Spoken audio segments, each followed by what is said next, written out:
Bismillah, assalamualaikum warahmatullahi wabarakatuh. Innal hamdalillah, sesungguhnya segala puja dan puji itu hanyalah milik Allah saja. Nahmaduhu, kita akan senantiasa memuji Allah, wa nasta'inuh, dan kita juga akan memohon pertolongan kepada Allah, wa nastaghfiruh, dan kita juga akan memohon ampun kepada Allah. Wa na'udzubillahi min syururi anfusina, dan kita juga menjadikan Allah Subhanahu wa taala sebagai satu-satunya pelindung dari segala keburukan nafsu yang ada di dalam diri kita, wa min sayyiati a'malina, dan dari segala amal perbuatan kita yang buruk. May yahdillahu fala mudhillalah, barang siapa yang telah mendapatkan petunjuk, diumpamakan seperti pohon yang besar yang akarnya tertanam kuat di dalam tanah, sekuat apapun angin meniupnya dia tidak akan tumbang. Wa may yudlil fala hadiyah, dan barang siapa yang tidak mendapatkan petunjuk dari Allah, diumpamakan seperti orang naik kereta terus keretanya anjlok. Begitu anjlok, bukan cuma orang yang di dalam kereta berbahaya, tapi juga orang-orang yang ada di sekelilingnya. Jadi orang-orang yang jauh dari hidayah Allah Subhanahu wa taala bukan cuma akan membahayakan dirinya. Kalau dia seorang suami, maka akan membahayakan istrinya. Kalau dia seorang istri, maka akan membahayakan istrinya. Kalau dia adalah orang suaminya, ya. Kalau dia adalah orang tua, maka dia akan membahayakan anaknya. Dan kalau dia seorang anak, maka dia akan membahayakan orang tuanya. Dan kalau dia seorang pemimpin, maka dia akan membahayakan rakyat. Allahumma salli wa sallim wa barik ala Muhammadin wa ala alihi wa ashabi wa barik wa sallim ajma'in, amma ba'd. Hadirin yang dimuliakan Allah, aduh luar biasa ini. Nggak ada bosan-bosannya ya ketemu dengan ujian. Padahal ya Allah, bingung setiap mau tampil, aduh mau jawab apa, mau ngebahas apa, karena nggak punya apa-apa. Di sini pagi-pagi subuh-subuh karena takdir Allah Subhanahu wa taala. Coba kalau bukan karena takdir, nggak bisa ngapa-ngapain. Kita itu cuma ketitipan, segala-galanya ketitipan. Sama yang ada di dompet ibu-ibu juga, itu uang siapa tuh? Tahu dari mana uang Allah? Emang Allah kasih uang? Yang ada di dompet kita itu sepertinya punya kita, padahal ada beberapa lembar itu milik orang lain. Milik orang lain, gitu kan? Begitu kita keluar naik angkot tuh, yang dari punya kita kasih ke orang. Asbab punya orang ini kita jadi sampai ke tempat kita. Terus ada orang minta-minta dari yang kita punya kita kasih. Asbab yang kita kasih ini kita sampai kepada Allah Subhanahu wa taala. Jadi karena punya orang itulah yang membuat kita sampai kepada Allah, bukan yang punya kita. Kita memang enggak punya apa-apa. Kita cuma ketitipan punya orang, dan punya orang. Allahu Akbar. Baik, hadirin yang dimuliakan Allah Subhanahu wa taala. Hari ini kita akan ngobrol-ngobrol tentang apa ya? Pergaulan bebas. Bukannya enak gaya bebas? Orang aja berenang paling cepat gaya apa? Gaya bebas. Iya, gaya batu mah kagak nyampe-nyampe, tenggelam ya. Ya zaman sekarang tahu sendirilah Bu. Guidance-nya kan banyak. Ya. TV programnya bisa jadi guidance. Mohon maaf. Kenyataannya emang begitu dah. Ya, terus banyak lah games ya. Dari PS1, PS1 udah nggak ada, PS2, PS3, PSP, Game Boy dan segala macam gitu kan. Kalau permainannya tidak disesuaikan dengan usia juga, pada akhirnya bisa membuat anak jadi kacau pikirannya. Terus situs-situs internet ya. Aduh ya Allah ya Karim, betapa sangat mudahnya ya Bu. Sekarang yang paling ibu takuti dari anak-anak kira-kira apa? Kalau anak perempuan misalnya, yang ditakuti apa? Anaknya hamil. Bukankah orang senang kalau hamil? Ya, kalau punya suami. Iya, kayak kemarin di Bandung orang datang, "Uje, saya hamil." Loh, kok laporannya ke saya gitu? Mau foto ya. Narsis banget kasih gue. Terlalu lebay. Aduh ya Allah, karena kita ngomongin pergaulan bebas, jadi bahasanya harus pakai bahasa gaul ya. Ya memang banyak yang dikhawatirkan ya. Satu saja yang kita bahas pada saat ini. Nanti yang kedua, ada kita itu dijajah sama 3M. Dijajah sama 3M. Nah, sebelum kita ngomongin dijajah dengan 3M, Uje tanya, Indonesia sudah merdeka apa belum? Belum. Tahu? Udah tapi belum. Maksudnya? Mereka tapi tembakau mahal. Ini bukan ngomongin tembakau, Mi. Kerja susah. Itu mah lain. Merdeka berarti harus membangun, itu lain lagi. Bukan untuk pribadi atau golongan. Makmur untuk semua, rukun untuk semua, hukum pun berlaku untuk semua. Merdeka bukanlah bebas tanpa hukum. Merdeka bukanlah menang berkuasa. Merdeka berarti bersatu membangun. Baik pemirsa yang dimuliakan Allah Subhanahu wa taala, kita akan fokus di pembicaraan yang pertama, masalah 3RI. Ya, tadi kan Uji tanya apakah Indonesia ini sudah merdeka? Pasti jawabannya selalu ada dua, yang sudah dan yang belum, gitu kan. Ya kalau kita mau bicara secara jujur ya sudah merdeka. Kita nggak lagi pakai baju bolong-bolong. Kita masih bisa makan meskipun maaf, mungkin saja ada hal-hal yang harus dibeli dengan mahal.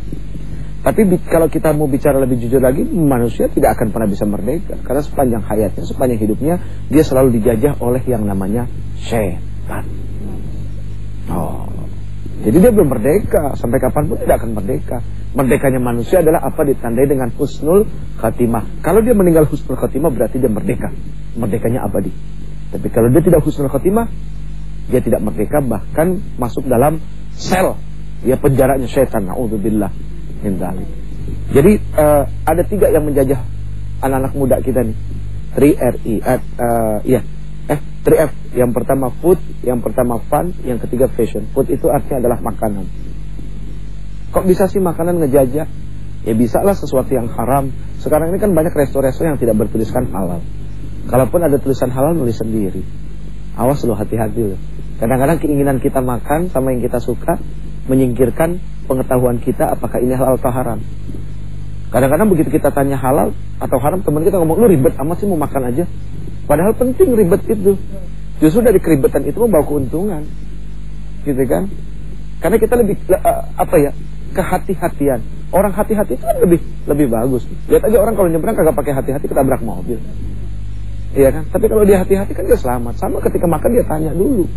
Gitu kan, apakah ini halal, apakah ini haram? Itu penting. Soalnya apa?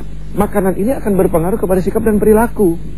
Ketika makanan itu menjadi daging, apalagi diberikan kepada istri, diberikan kepada anak, bukan tidak mungkin sekali waktu anak itu akan kurang ajar. Akibat daripada pengaruh makanan itu sendiri. Ingat gak Rasul kepada Ali? Rasul bilang, ya Ali, jauhkan yang syubhat. Syubhat itu apa? Diragukan antara halal dan haram. Ali tanya, ya Rasul, apa pentingnya menjauhi yang syubhat? Karena yang syubhat itu akan mengeraskan hati kamu. Kalau perkara yang diragukan antara halal dan haramnya saja bisa mengeraskan hati, apalagi yang haram. Kan begitu. Nah banyak sekali di mal-mal restoran yang ditulis sendiri halalnya. Gitu kan, begitu ditanya kadang-kadang tersinggung. Kalau dia ditanya tersinggung, berarti gak benar. Kalau memang benar kenapa harus marah gitu kan? Nah jadi dari sekarang penting kita aneh loh, negeri kita Indonesia, mayoritas umat Islam, kita kelimpungan dan kebingungan sama makanan haram. Kelimpungan kebingungan sama makanan halal. Sementara di Australia, di Singapura, di mana Singapura? Thailand ya kan? Itu mereka itu sudah jelas gitu loh. Ada majelis agama dan segala macamnya. Ada labalisasi. Kita kok pengen dilabalisasi kok susah ya? Padahal negeri mayoritas umat Islam kok pengen dilabalisasi aja susah. Gitu. Padahal untuk menyelamatkan, gitu kan? Dan tata cara makan apa semua segala macamnya. Aduh ya Allah. Makanya gitu. Nah, ini makanan yang seperti ini sudah jelas akan menjajah kita. Nah, kalau menjajah itu akan mendatangkan keburukan yang sangat luar biasa. Itu baru makanan yang halal. Gitu kan, yang katanya ditulis halal. Sekarang pertanyaannya bagaimana kalau kita bicara drugs, bicara narkoba? Ini udah jelas lagi. Sekarang Uji tanya nih, Bu, makan babi haram nggak? Ditangkap polisi nggak? Nggak. Pakai narkoba haram nggak? Ditangkap polisi nggak? Oh, berarti narkoba lebih haram daripada babi. Apa pernah kita lihat ada orang makan babi ditangkap polisi? Nggak pernah. Orang makan narkoba ditangkap polisi gitu. Berarti tingkat bahayanya lebih dahsyat daripada babi. Babi saja bagi kita yang muslim sudah dilarang karena ada alasan. Allah punya alasan mengharamkan babi karena ada cacing pita. biarpun dibakar dengan berapa derajat panasnya tidak akan pernah mati. Dan cacing pita itu berbahaya bagi tubuh manusia, mudarat, kanker dan segala macam gitu kan. Nah, narkoba lebih berbahaya daripada itu. Nah, jadi please bisa kepada anak-anak penting memberikan pengetahuan bahwa engkau harus memakan sesuatu yang halal gitu kan, karena yang halal itu akan mendatangkan keberkahan. Oke, F yang kedua adalah fashion, food, fun, hiburan ya. Manusia itu perlu hiburan gak sih? Perlu. Pagi-pagi nonton film kartun ya kan, SpongeBob, Doraemon dan segala macamnya. Kalau Antv kartunya apa sih? Starkid yang boneka. Oh, ada Kakak Asti ya, Asti Starkid ya. Ya kan? Ada siapa? Cik sama siapa?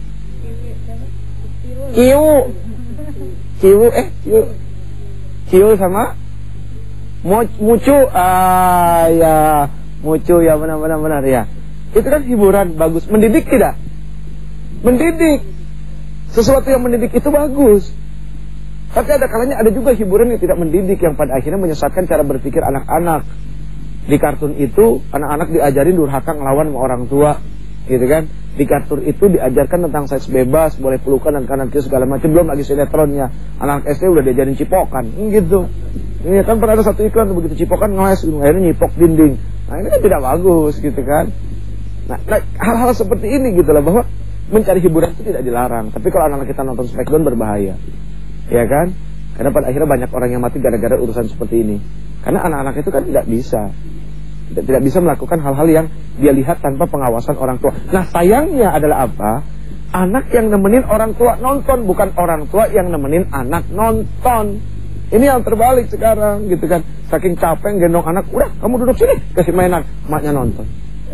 Anak kecil kan cepet daya tangkapnya, gitu kan. Terus diliatin sama anak-anak yang ngikutin. Akhirnya anak tahu goyang dompet apaan, tahu. Yang lain-lainnya apa tahu. Begitu cepetnya daya tangkap mereka. Karena anak yang nemenin orang tua nonton, bukan orang tua nemenin anak nonton. Ini berbahaya. Terus yang terakhir fashion itu adalah gaya hidup. Bisa juga gaya hidup, bisa juga pakaian, ya. Nah, bicara pakaian kita akan bicara aurat. Bicara aurat adalah bicara kesadaran.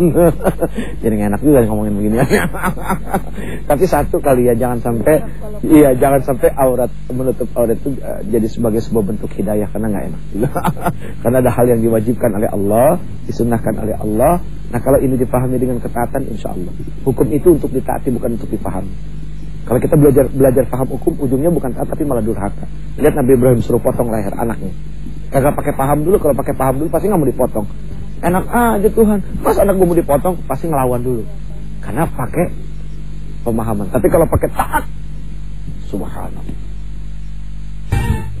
Alhamdulillah, subhanallah, luar biasa. Silakan Ibu, waktu kita singkat. Assalamualaikum warahmatullahi wabarakatuh. Waalaikumsalam warahmatullahi wabarakatuh. Baik, mau nanya sama Pak Ustadz, masalah tadi ilmu yang disampaikan sangat menarik sekali tentang pergaulan bebas anak-anak remaja, anak-anak zaman sekarang.